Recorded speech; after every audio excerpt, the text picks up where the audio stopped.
Hey everyone, welcome to Architects of Imagination, where we talk to the brilliant minds behind your favorite video games. And today I am very pleased to announce my buddy and the first guest who lives here in town in Savannah, Georgia with me. This is Mr. Jack Mamais. Welcome, Jack. Hi, what's up, David? Good to have you, dude.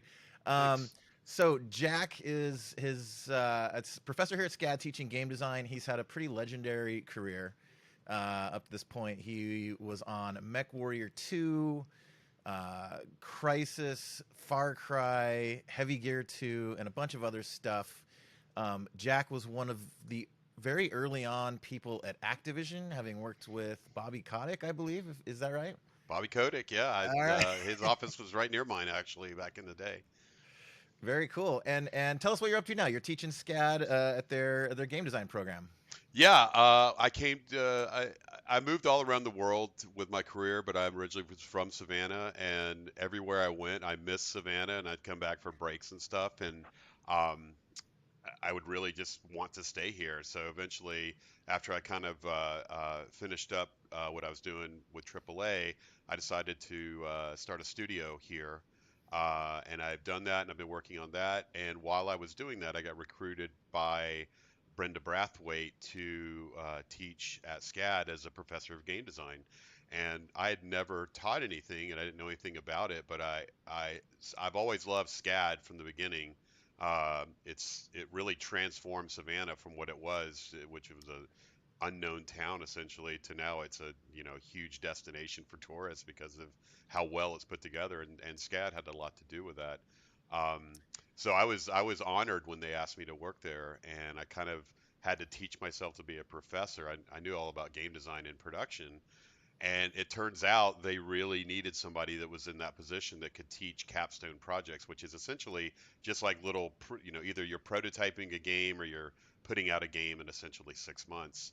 And I've worked on over 200 projects with students now, and I Oh man. love it. It's really, in a way, it's more fulfilling than game development, and I still love game development. I still do it. In my other 50 hours a week that I work. But the SCAD part was just turned out to be a great surprise for how enjoyable it is, and how it gives you a good feeling inside when you're helping somebody enter the game industry. Yeah, and just very conveniently here in your hometown. that's Yeah. that's pretty rad. Let me if I may be getting names mixed up, but Brenda Braithwaite it's now Brenda Romero, Yeah, right? she was when she was here, she was the chair of game design, and she would always bring John Romero in to like look at the student projects and give feedback on them. And then she moved out to Santa Cruz and she married him. So and she became Brenda Romero, and they both have moved to Galway, Ireland, and they're working at John Romero Games, I believe, working on some like Empire of Sin and a few other cool games that they're working on. Yeah, and I got the pleasure of working with John and Brendan and company. We did some of the effects for Empire Sin. Great. Yeah, it's And cool. SCAD has played a pivotal role in the formation of our company too. UndertoneFX has its first 4 out of 5 hires or so were SCAD students. So that's been great. We do a good job. We put them ready to go. We put them out ready to Yeah, go, which is great. that's awesome. And talk a little bit about your other side project. It's not released yet. I had the pleasure to play in the beta a little while ago. You're working on a game as well with your own studio. Tell us about that. Yeah, ever since I was at Activision back in the day working on MechWarrior 2, that was a sim game, and sim games were huge in the 90s when I was there. They were like the top selling games out there, like Wing Commander and X-Wing, and MechWarrior 2 was also a pretty big seller. And I love working on the sims and the sim type games, and I always wanted to do a space sim because big fan of Star Trek, big fan of Star Wars, and all the sci-fi stuff out there. And finally, just said, well, look, no one wants to do them anymore, so I'm just going to do it myself. So we kickstarted myself and my partner kickstarted the game. And didn't hit it the first time, so we did it again, and we finally got the amount we asked for, and we've been working on it literally for about 10 years, and it's Oh coming man. out in hopefully next 2 or 3 weeks. So in early access on Oh Steam. shit! So yeah, Killer. That's great. finally Wonderful ready. timing. Yeah, finally Um, ready.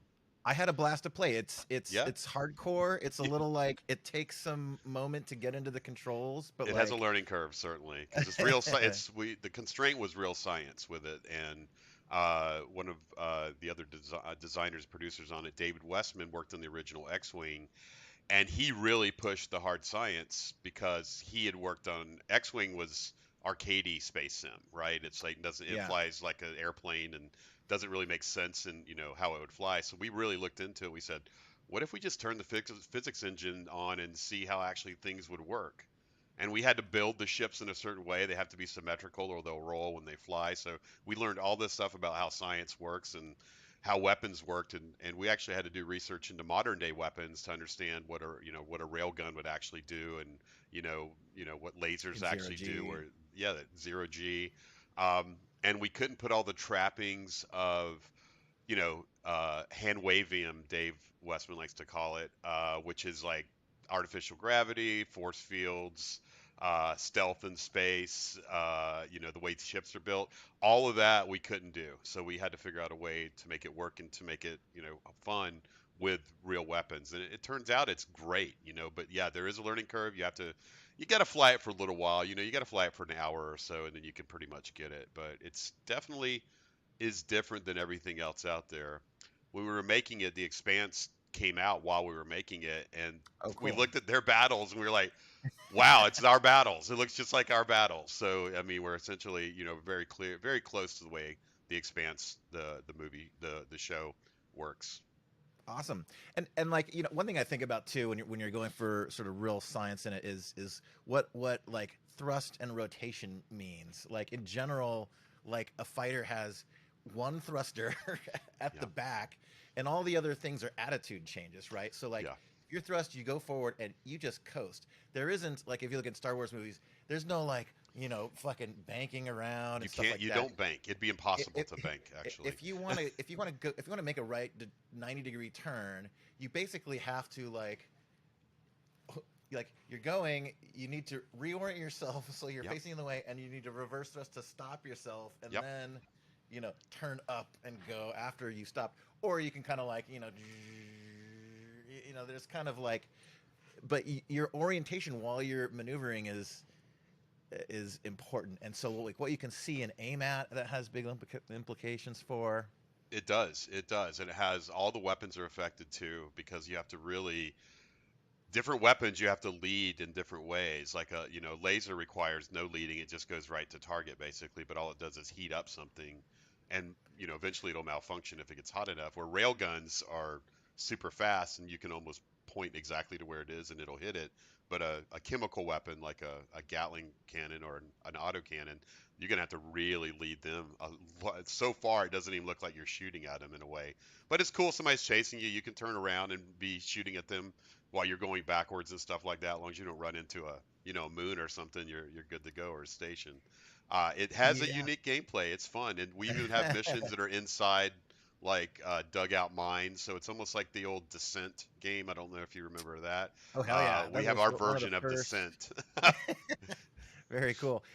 I forget if you added this in, and I'm kind of picturing now, like with a ballistic weapon. Like, are you including some of the like backwards force that it's going to induce on you, like There some is a little bit of that. They'll push you recoil? back, but your ship compensates when it fires. I mean, the ship does have, like you said, RCS thrusters all over it. Some ships actually have thrusters forward and backwards, so they can slow down and move a lot faster. But the ship will compensate unless that system's been knocked out, and then you'll get a little recoil when you fire, depending on the weapon. So like railguns really don't recoil a lot because it's just magnetically. Uh, it's like a maglev essentially, where it's just magnets and a flechette that's going down there, so it doesn't have a lot of recoil. But things like chemical weapons and missiles will definitely give a little pushback when you fire. Yeah, awesome. And I think about too, like like X-wing fighters in Star Wars, right? With most of the ships in Star Wars have a thruster at the back, kind of derived from like what jets are to us now. But I Absolutely. kind of imagine like Well, really, when when people get to making fighters in space, it probably won't be that at all. I mean, it makes total sense to have. If you need maneuverability, you're gonna put like proper thrust in all directions. I think of like the last Starfighter and how it was kind of like that was a long time ago, but it Yeah, was more of an like an orbital like yeah. type ship. Yeah, definitely. What was that? The Death Blossom that it, that it fired or whatever. Yeah, and the Star Furies in Babylon 5, they actually had they were built to be realistic essentially too. They had thrusters all over them and they kind of flew in a correct way. Awesome. Yeah. Let's take a step back Sure. in time to the beginning of your career. Was Activision your first job? Not my first career job. I mean, I had a bunch of like bad pizza delivery type jobs and Yeah, I things mean like like in that. video games. I graduated from University of Georgia in '82. I my degree I my dream job was to be an Imagineer for Disney, and I had no Oh, idea how cool. to do that. I read Bob Thomas's biography of Walt Disney, and I just fell in love with the guy. And I said, God, I want to do what he did, right? And just kind of make all your dreams come true. And I went to University of Georgia, and the closest they had was like creative director sort of position, and that was in the journalism and advertising and marketing department. So I got a degree in journalism from UGA, and when I got out, it's almost impossible to find a job. Even back then, it was super hard. I worked as a videographer essentially. So I was a production manager for a small video company. We shot really lots of really bad commercials. But Yeah. this is where I first met got involved with SCAD because I would hire a lot of SCAD students just like you did at Undertone because they had a good film department and video department. So I'd bring them over, and this is back in 91. They were like, "Hey, you need to get this Amiga 2500 that's got Lightwave on it, and we can do uh, computer animation." I was like, "What? You can do computer animation like for cheap?" They're like, "Yeah, we can do it for essentially for free." So we went and got a 2500, had a Lightwave, and we were doing CG, pretty decent CG because these students were so great. And eventually they were shooting the commercials and everything. And by the time I left, like around 94, I knew I wanted to take a step up, and I knew in Savannah, in video, video, you really, maybe you can work on the local news or something. That's as good as you're going to do here, right?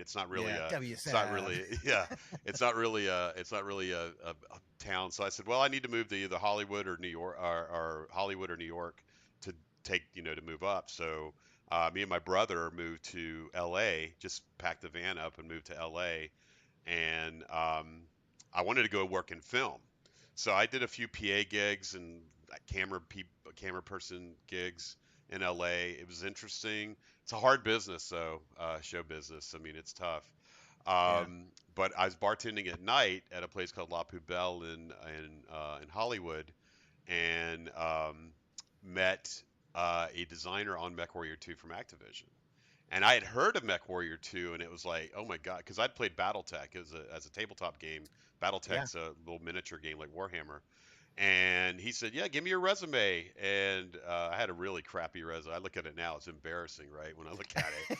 But I Yeah. gave it to him, Hey, you and start. Got to start somewhere. oh god. And then 3 months later, I get a call from Josh Resnick, and he was the producer of MechWarrior 2. He said, come in for an interview. So I interviewed Howard Marks, who was the head of Activision. Um, Alan Gershenfeld was there. Bobby was there. And they brought me on as a producer. They said, oh, you're a producer. Well, you'll be a producer here too. So I literally just made a lateral move to one of the top spots on the team, which was crazy because I couldn't program or Hell, anything. But I hell yeah. could do production. I was good at production, so I was good at working teams. And I didn't know that I was good at design, but I was because I'd been a dungeon master for the last 10 years. I'd been doing, Dungeons and Dragons and doing dungeons. So I was looking at the work the designers were doing. I said, "Oh, that's a job that people do. They write stuff down and they design documents." So I started helping in that and learning that while I was on MechWarrior 2. Um, but the job they assigned me on Mech 2 was senior lead tester on the game. So all of a sudden I walk in and there's 20 testers saying, "Okay, what do we do, boss?" Right? And we got to test MechWarrior 2, which was super hard to test because back in the day, back in the 90s like that, you'd have a PC, but then you'd have 10 different sound cards, right? And it'd have to work on all the sound cards, and you'd have 10 Yeah. different. There were no video cards, but every machine was completely different. It was all, I think, yeah, MechWarrior 2 was one of the first to have a CD. So, we were testing to see how the CD would work. And we had to work on all the joysticks too, because it's an Activision game. There must have been 100 different types of joysticks back in the day, because None Flight of Sim's which so had big. drivers. None of them had drivers. None of them worked. So, we would, and I learned what crunch time was because we definitely would sleep under our desk and we would stay there for 2 or 3 days straight and, not even be able to go home and take a shower and stuff. It was so rough. But we got it out on time. It was a Man. huge, MechWarrior 2 was a huge hit. The team was great. I mean, this team, John Spinelli was the director, Josh was the producer, Sean Vesey, Zach Norman. These guys were so awesome to me. They're still like heroes of mine, basically, when I was watching them work and stuff like that. They all went on to do, like Josh went and started Pandemic, and then they did some great games at Pandemic, Yeah. Battlefront and Mercenaries and all those games. Saboteur. And yeah, so he did that, and he did great. Sold it for hundreds of millions of dollars, and he I started a candy factory. Now I see the rest of them like Sean Vesey's head of Crystal Dynamics or something. So these guys are all like they've gone on to do amazing things. So it's a real pleasure to work with them. But I it was great. remember. I remember going to the pandemic like blowout party right before the company like went under. It got so I don't know. There was some Is that one where they were on where scandal. the top floor of the building in Wilshire, or they were in No, Venice? so it was the Natural History Museum in L.A. They had booked out. They had Jason Bentley, who was like my favorite DJ at the time, was spinning. And like there was just, well, I don't know, thousands of people. It was a pretty big party. I think they had just gotten bought out or close. I don't know. They shut down right after They did. some They something got weird. bought by EA. EA does what EA does. They'll get the licenses and they'll keep the people they want. Because there's always like 5 people they want, right, or 10 people, and the rest of the people, they get usually tossed or whatever. So Yeah, I yeah. I don't know what happened. I know some of the people work there. They all like Josh though. I think Josh did a great job, and he took care of people. So he's a great guy. So back in MechWarrior 2 day, like if you look at the structure of Activision Blizzard these days, it Yeah. is a massive company. When I was there, so I was there Yeah. from 2008 to 2018, The roughly. money days. Call of Duty days. We jokingly say thank you, Uncle Bobby, Hmm. from time to time. Hmm. For yeah, I don't know. So these days, the sort of the structure is, there's sort of like Activision and Blizzard are when I was there anyway. I don't know if things have changed, but there was kind of a firewall between the two. I went and met. I went down to Blizzard and met some of the people, but like all of the other Activision studios, Infinity Ward, Sledge, Treyarch, Toys for Bob, we all were encouraged to like mingle, talk, give talks at GDC for one another, all this stuff. But Blizzard was kind of isolated. I think probably from the Blizzard management sort of did that. I'm guessing, and there were 12 or so studios under the Activision banner. So if Activision is the publisher, then Infinity Ward and Treyarch and all these other Yep. companies are the various studios under. How what compare that to your time there, MechWarrior 2? Was it how many studios were under? Was it It was it was it not was even that way at about all to yet? go out of business. When I Yeah, was there, we were working on. We had a small team on return. They were internal, right? They were an internal studio, so they were doing stuff themselves. And back before that, like when it was Activision back in the 2600 days, they were a third party developer for those cards, and I think Bobby and Howard had just purchased them like a couple of years before, and because they were they were in the World Savings Building at in West LA, kind of like San Vicente and Wilshire in that area. If you know where that area is, a big black bank building there. They were like yeah. It said World Savings. I love that about Activision, and it was a big black building. When Yeah. I went and interviewed there, I was like, "Wow, this is so cool." And we had two floors at the World Trade Center at the World Savings buildings, and that was all the business there. The business was all business and sales and everything was on one floor, and then the studio was on the 20th floor, I think, or something like that. Okay. And there was like Return to Zork was being worked on, a game called Paparazzi was being worked on, a game called Spycraft was being worked on, maybe Muppet Treasure Island. I think that was all the games, right? And MechWarrior 2, right? And Yeah. those games didn't do so well, but MechWarrior made enough where all of a sudden they became a player. They started to grow like by by 2 or 3, like I started 95, by like 97 or 98 they bought a building in Ocean Park, and they moved Activision over to Ocean Park, and then Hmm. so they had a big building and they were a lot bigger then. And they started doing more publishing deals. So I remember they were working with id, um, like Yep. John Romero came by. Speaking of John Romero again, and when we were making Mercenaries, he came by and he played. He was touring Activision and he played Mercenaries, right? And he's like, "Hey, this is cool." And I remember there was, you know, talks of publishing, and there became like inside Activision an internal studio versus a publishing model, and it kind of, I mean, the internal studio left. Eventually, we all left, right? Because they went to just publishing. I gotta say, it's probably a good idea for what I'm seeing. So they're doing really great. Yeah, yeah. So at that time there wasn't like subsidiary studios like there are now. It was just like There might have been, one but I'm company, not several sure. teams getting made. Yeah, I don't think that. I think Yeah. that was all the games that were being made, basically, were those. And I don't. There might have been. I mean, they were doing deals. Bobby was doing other deals, so there might have been other things. So, if somebody calls me up and says, "No, we were doing this," I'll say, "Okay, well, I'm not going to say 100% it's all they were doing, but pretty sure it was a pretty limited, and it was." PC games were still good, probably for another 3 or 4 years, like till about '99, and then consoles completely took over and destroyed PC games. Right? PC games almost went away. Like you couldn't buy them. Like you used to go shopping and buy them in a store, right, like at Best Buy or something. And Yeah. one day they were moved over to where the educational software was, and there's like three games. It's like, what happened? And then all of a sudden you go to Yeah. GameStop or whatever, there's only console games, right? And that was it, for the next 10 or 15 years, that was it. But I prefer PC games. I'm glad that they've kind of come back and are kicking consoles' butts now. So I'm glad to see that. Nice. Um, Yeah, I remember playing, and I may be getting Mech 2 or Mech 4 confused. I think it was Mech 2. I remember playing on my Sidewinder. I still have my Sidewinder joystick in a bin right over here that I played Mech 2 on way I'm back surprised you then. didn't break it, man. Those things broke. And Yeah. it's still They, like the they, they, you, connector they were doesn't not even work. designed for mouse and keyboard. They were designed for a joystick. And if you Oh did yeah. not have a joystick, when we did Heavy Gear 2, we actually redesigned it so it worked with mouse and keyboard. So, it was Okay. more shooter like.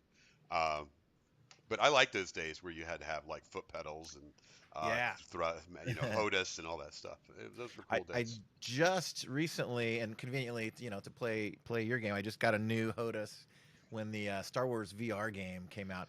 But I think it was like right when the pandemic hit and Flight Simulator was coming out, and so two big flight sim games Mhm. after a very long dry spell. So like you couldn't get them with the supply chain problems. Like they were just sold. There was like a 9-month backlog or something. So For by Flight the Sim? for like flight sticks. Oh, the sticks. Oh, yeah. They Yeah, probably, because they don't make them anymore that much. I mean, yeah, Thrustmaster, fewer. There's still Thrustmaster and Logitech, yeah. but I ordered mine, and yeah, it took 6 or 9 months to get it. And by the time I'm like, I already forgot. I was excited to play Star Wars Squadrons in Yeah. VR. I was stoked about I that. wanted to like that, but that just was too arcadey for me. It just Yeah.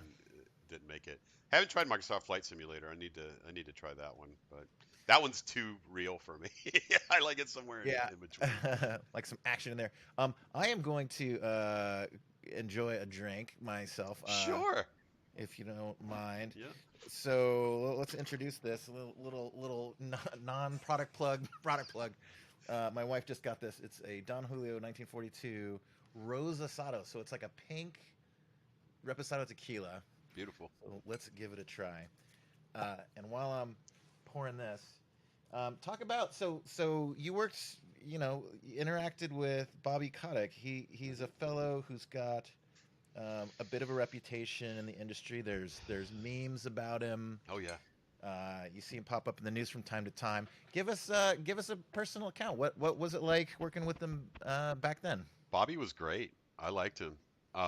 We got along really well. I mean, I think I made him a lot of money, so he was happy with me. So I don't think I ever saw his bad side because I usually all my P&Ls were positive, were in the Yeah, black, uh, and we interacted.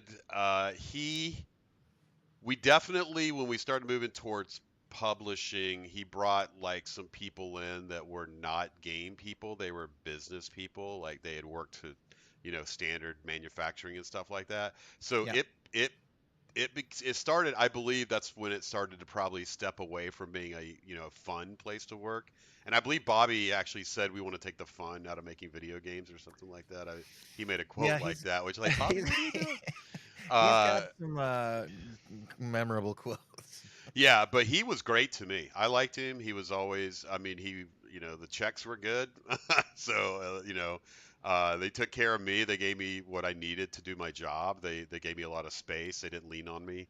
Um, all the guys at Activision were great. I mean, and I find it surprising that there's all these sexual harassment things happening about now because as a director, I was trained all the time on, it was the first place I ever got like uh, gender training and sexual harassment training and stuff like that.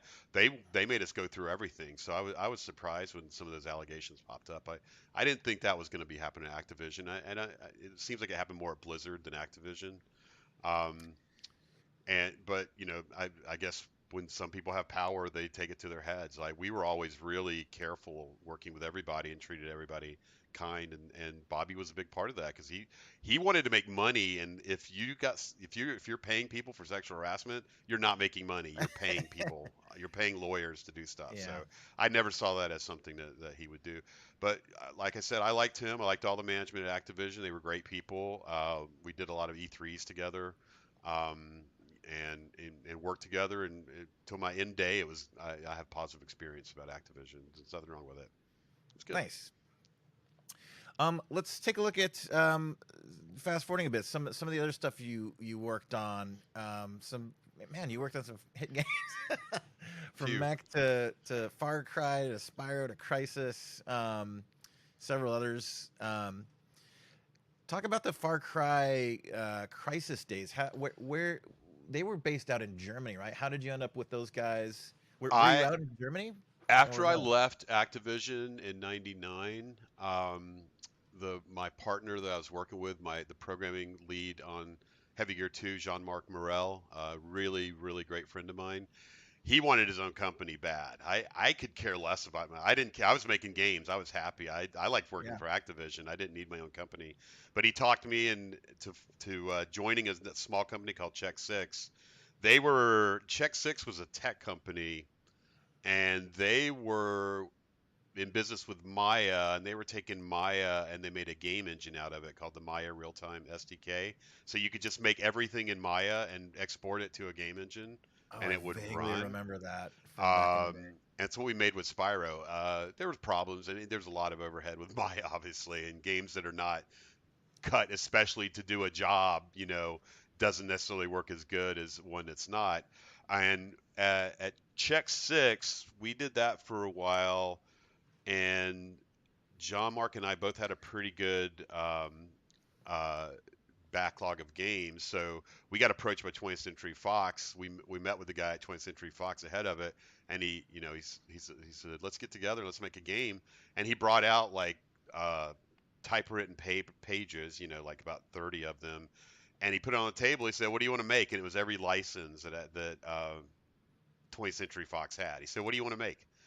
So we did, oh, Planet of the Apes, that could be interesting, But we saw Alien and Aliens, and I Oh was like, I was like, oh, we got to make a sequel to Aliens because Alien 3 was not satisfying. So we need to make sure that we make the movie that James Cameron, the game that Cameron would have made after Aliens. So we came up with yeah. Aliens Colonial Marines and started working on that for console. So we were working on that for PlayStation 2.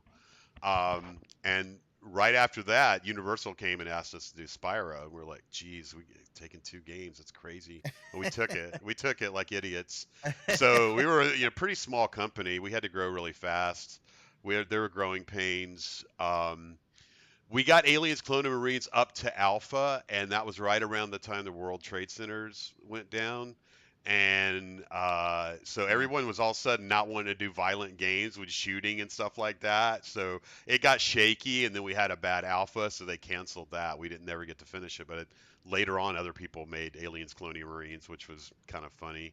Um, I loved working on it. I did a lot of research on aliens, and a lot of the stuff that we put in the game, eventually that stuff kind of appeared, kind of similar stuff appeared in Prometheus, like the engineers, Okay. because we brought the engineer. We were like, what is a space jockey engineer, and how's that work, and what is the synth? All the robots like Bishop and Ash. What is this deal with them? So we had a lot of stuff with synths and Wayland Yutani and corporatocracy and stuff like that. And Cool. we were searching for the Sulaco, which was a ship that kind of just went away. It just disappeared, right? It dropped off its compartment to Fury in Alien 3, and the three survivors there, but the ship itself disappeared, right? So we were like, okay, we're gonna go find the ship, and it had aliens on it. It was cool. I'm sorry it got killed, but we started working on Spyro. I was working on Aliens, so I didn't really work on Spyro, so I just helped produce it and produce the sound for it. But Okay. that was a tough gig because we were following Insomniac, and they really knew how to make Spyro really good. Yeah. And when we pitched them the game with the Maya Real-Time SDK, we wanted to do like a realistic looking Spyro, like, you know, grass looks like real grass, and his shell, his scales are iridescent and stuff like that. And that's the demo we showed them. And halfway through it, they said, "No, we want to go back to a cartoon shader," and we couldn't do a cartoon shader. We had to spend a month writing a cartoon Oh no. shader, and it killed us. It killed our polish time on the game, and the game sold well, but definitely when I tell people I worked on Enter the Dragonfly, they yell at me and tell me how bad I am. So it's Oh like, no. well, I just produced it. And then after that, I was like, as a company owner, you spend more time worrying about shares of stock and lawyers and stuff than actually making games, and I got sick of it. So I said, I just want to go get a job as lead designer. So I don't even want to do any production anymore. I just want to do lead design. So I applied at Jean-Marc had heard Crytek had tried to recruit him because they'd heard about his programmer, but he told me about it. So I went and interviewed with Chevat and Ani and the guys, the Yearly brothers, and they hired me as they called it a producer of design, but my job was essentially lead designer because I was in charge of the design team. I wrote the design documents Okay. and went on, and we did Far Cry. And here's a nothing little company in Germany, Kolberg, Germany, actually, which is a tiny town of about 30,000 people, about an hour's north of Nuremberg, um, and put out Did you Far move Cry. out there? Yeah, I moved out. I moved out to Kolberg, lived there for 3 years, and we finished Far Cry. And Far Cry was a huge hit for them. I mean, Hell we yeah. we we shipped in arguably the worst time you could ship a shooter because Doom 3 and Half-Life 2 were coming out, and we were shipping like the same month as them, but we sold comparable to them, which You. people were blown away by that because it was Yeah. open Far Cry world was and a it hit. yeah. I remember my first time playing through, like, all the jungle stuff was pretty revolutionary. Like, all the shooter games at that time, buildings, walls, hard surface Looked stuff horrible. was all anybody was doing, Yeah. because that's what the graphics cards could do and sort well at the time. But like, yeah, doing full on like foliage trees that you could shoot up. And I remember a lot of some of the tech that you guys had back then, imposters, where it would take I believe it was Far Cry. It might have been That was Crysis, but Crisis. I think we was didn't. it? It was yeah. The everything was adamantium in Far Cry. You couldn't destroy it, right? Just it, and that's what sold me too. Was they showed me their Exile. They had a game called Exile Dinosaur Isle or something. It was an Nvidia demo, and they had the forest. And I said, I want to work on that because that looks hot. Yeah. And they did the forest right. And then when we were doing Crisis, we said, okay, we need to do even better. And like we ship Far Cry, and then a week later, Ubisoft buys the IP for Far Cry, right? So those guys, Chevot drives to work in $275,000 Mercedes, and I was like, wow, that's a nice car. Uh, and everybody was knocking on our door to do a game, and we chose EA, and he showed me a picture of a tropical island that was frosted over, and he said, make a game out of this. I want to call it Frozen Paradise. And I said, that sounds like a drink. We can't really call this game Frozen Paradise. It sounds like a drink. But then we pitched it. It was basically Delta Force meets Aliens, and we wanted to do zero G gameplay in that. So we made all this zero G stuff, and made an engine explicitly for that from scratch, right? And we sent a team to Tahiti for 2 weeks to document like they would tear plants apart, and they would they took like 10,000 pictures in Tahiti, and they brought it back, and we knew it was good when we could take a photograph and compare it to a screenshot, and you couldn't tell the difference. We knew we were in pretty good shape. Hell I yeah. think it still holds up today. And they got real mad at me because I said, look, I feel bad, but these tanks are rolling around and the trees are stopping it. We really need some breakable trees in there.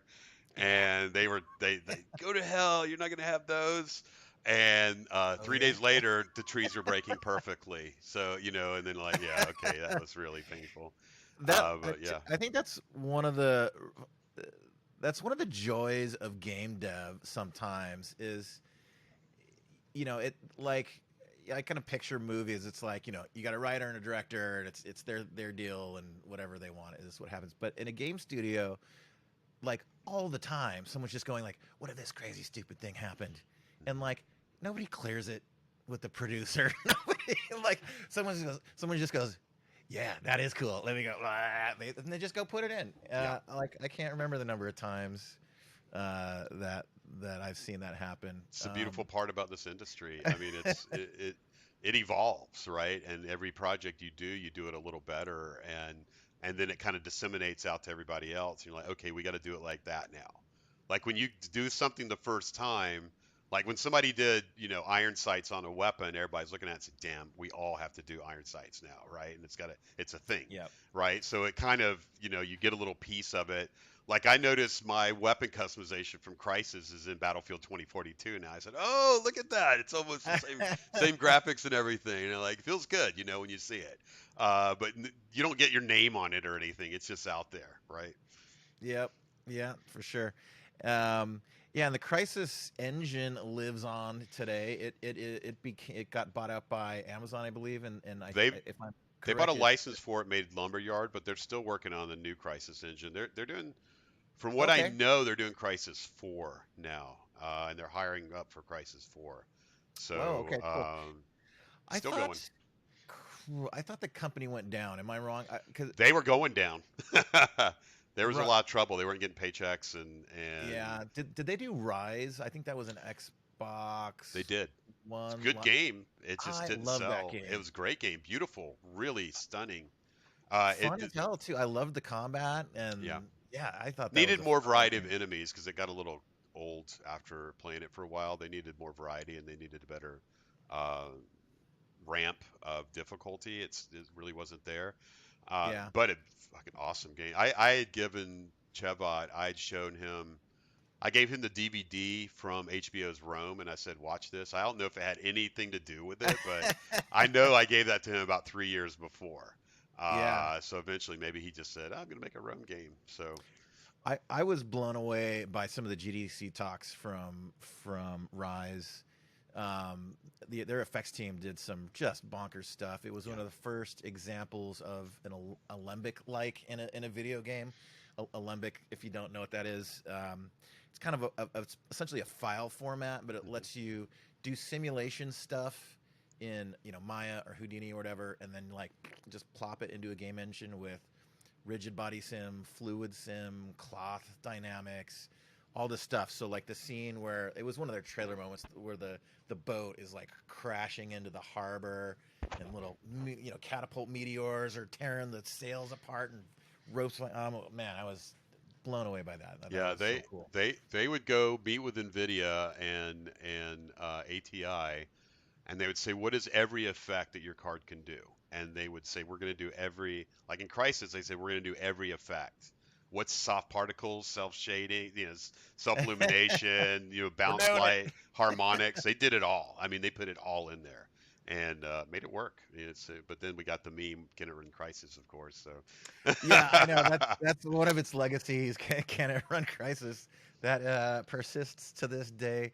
Like like that, and is it Quaker Doom where it's like they try to run it on everything, like fridges like a and all phone, this like a stuff. watch.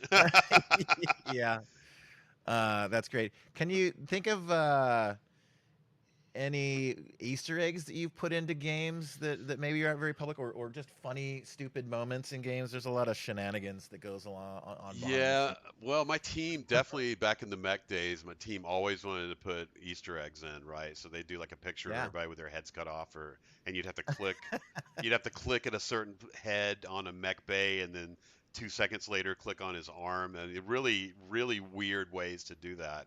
And then this thing would pop up, and you would see it.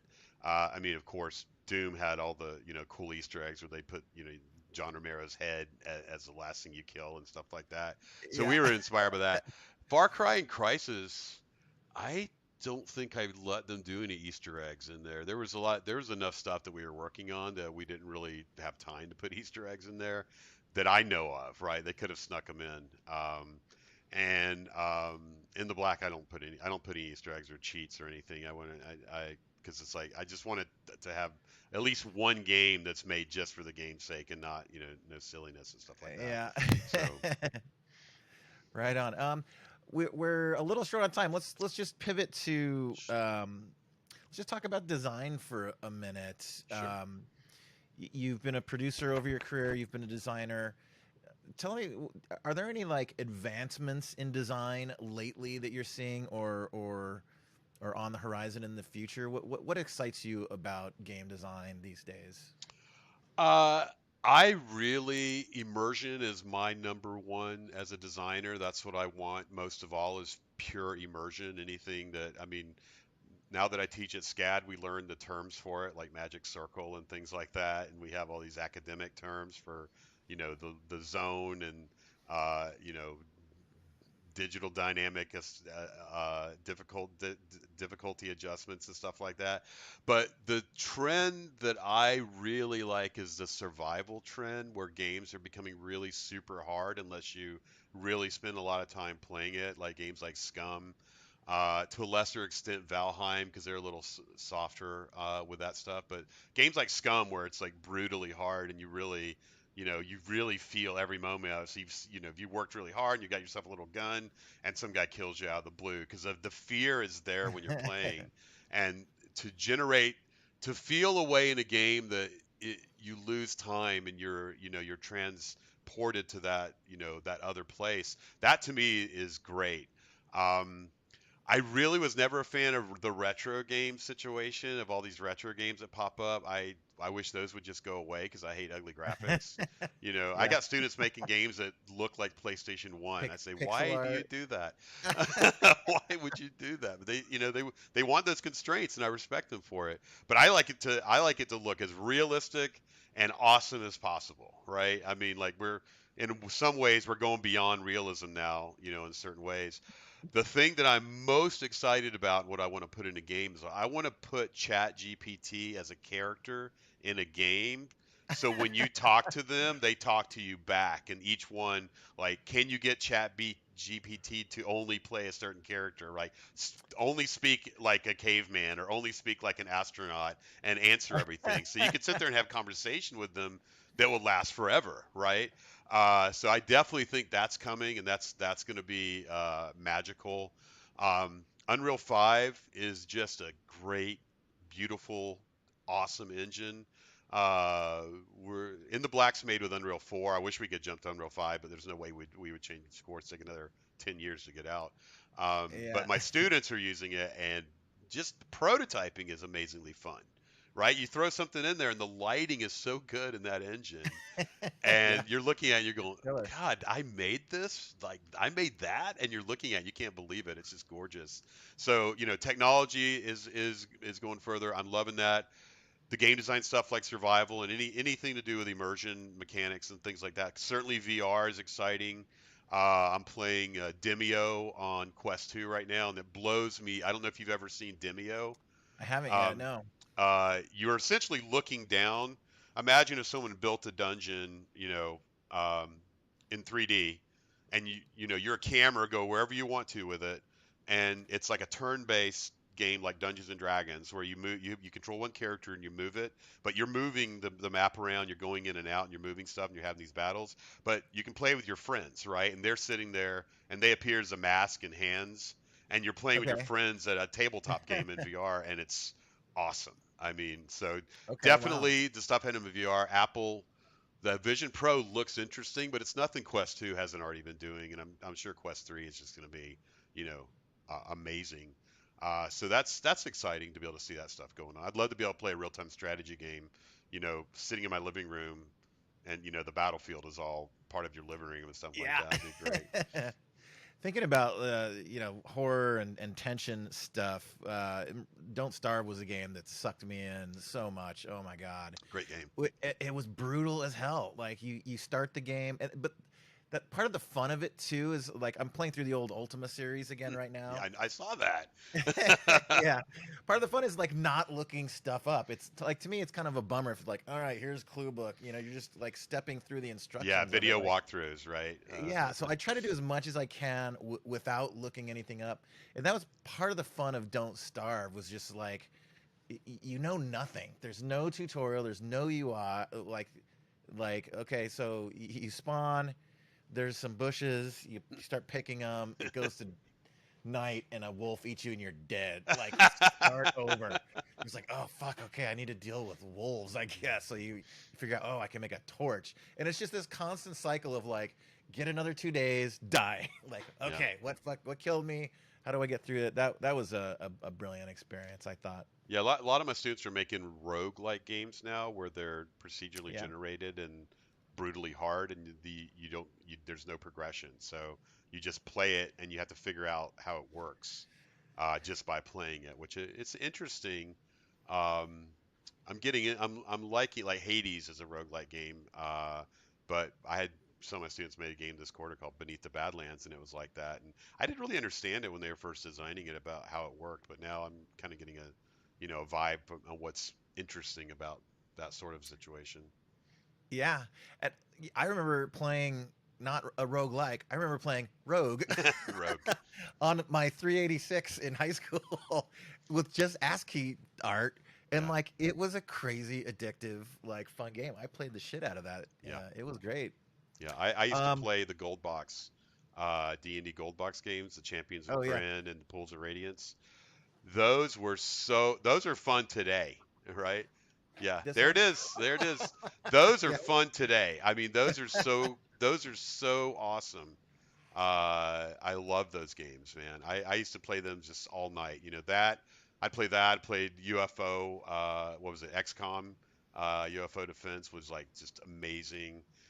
Syndicate. I don't know if you remember the old Syndicate game. And there were Yeah. some privateer. There were some great games back there, back in the day for sure. For sure.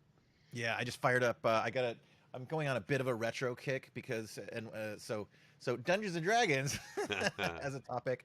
I'm hosting a retro campaign right now through the original edition, um, and on the side, I'm also trying to collect and play through the Dungeons and Dragons games. So I recently bought an Intellivision, a C64.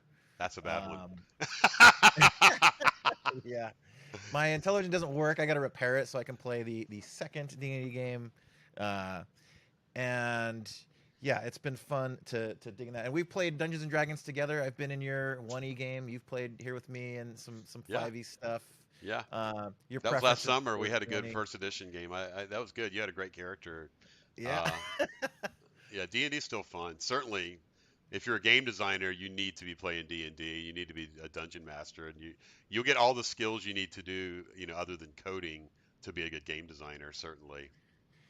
Yeah, interestingly, I found it goes both directions too. I recently wrote a one shot from a friend, and I was having a little bit of writer's block, and I'm like, well, like, how do we, like, let me just do it like sort of the Infinity Ward way. So, the kind of silly way to make sort of the game to come up with ideas and put them together was we just had three cork boards, one for gear, one for locations, and one for like stuff that happens.